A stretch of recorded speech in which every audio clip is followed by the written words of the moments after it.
आज आडेगाव येथे संत बाजीराव महाराज मंदिरमध्ये आरतीला योगायोग आला. काल मुक्या जनावराचा जीव वाचवण्यामध्ये आम्ही मुकुळबनला यशस्वी झालोय. मी स्वतः नारायण शाहूजी गोडे 73 ते 83 इथे राहिलो आणि माझी 15 एकर शेती इथे आहे आडेगावला.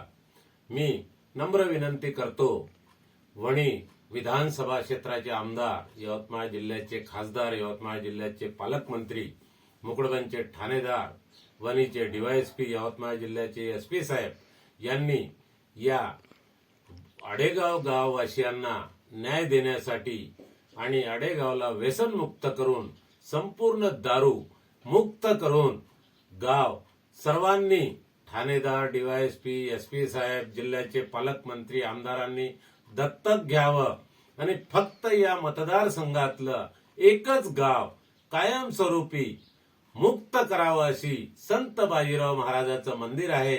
आणि त्यांची मनातून इच्छा आहे का आडेगावला कायमस्वरूपी मुक्त करून महिला विधवा होण्याचं प्रमाण जे वाढलेलं आहे आणि किडनॅप फेल होऊन सर्व लोक दारूनं अस्वस्थ झालेले आहे आणि परिवार उद्ध्वस्त होऊन चाललेले आहे. तर या आडेगावच्या नागरिकांना, शेतकऱ्यांना, शेतकरी बहुल गाव आहे, 80% सर्व शेतकरी आहे आणि शेतकरी बांधवांना न्याय देण्यासाठी इच्छित दारू विकणाऱ्यांचा कायमचा बंदोबस्त करून त्यांना दारू विकायला लावायचीच असेल तर दुसरे गावं त्यांना वाटून द्यावे, पण या गावात दारू विकू देऊ नये आणि या गावातील नागरिकांना दारू पिऊन मरू देऊ नये अशी मी आडेगाव वासियाच्या वतीने, ज्येष्ठ नागरिकांच्या वतीने, महिलांच्या वतीने मी स्वतः कळकळीची विनंती करतो. स्वतः समाजसेवक नारायण गोडे आणि